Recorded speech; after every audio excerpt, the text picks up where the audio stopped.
Have you ever wondered how can you stay safe as a solo female traveler? Okay, besides the commonsensical stuff that you can do, today I'm going to show you a few items that I have purchased for my self-defense for my upcoming world trip. Here are the items and we're going to unbox them together. The first one that we have over here is a ring. So this is not just a jewelry, it has a hidden blade. So it is activated with a switch on the side of the ring. So this cuts through the orange very easily. And it's very smooth as well. And it's always on my finger. This is the cut.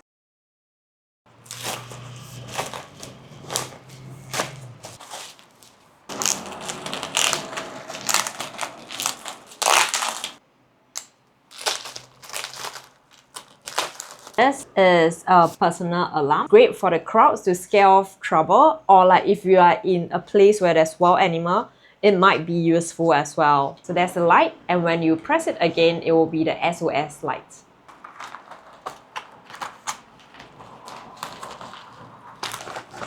This is the tactical pen from the Atomic Bear. Inside there's a user manual and a tactical pen. This pen feels solid and heavy, and it also comes with an extra pen nib. There's also a free online self-defense class that you can learn how to use a tactical pen. This tip, that is the window breaker part. On the other side, it's just a normal pen. Writing experience-wise, so it's just basically a pen. Right? So I also have a foldable knife and a GPS tracker. So a knife is great for daily use, for camping or cooking. A knife can be considered as a weapon, so do check the border crossing laws and also check the laws within the country. So now that we are on the topic of weapons, like some people actually suggested pepper spray.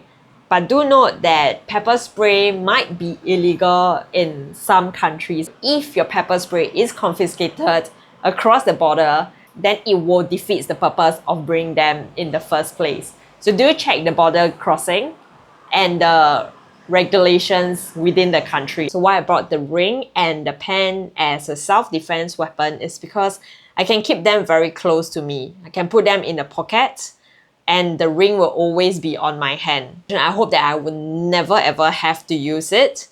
But if required, at least I know I am prepared. This will at least buy me some time to escape the tricky situation. The first step is always to use common sense and try not to get into dangerous situation in the first place. So that's my safety gear. I'll link all of this gear in the description below. What do you use to stay safe in your trip? Let me know as well. Till the next time, I'll see you outside. Bye!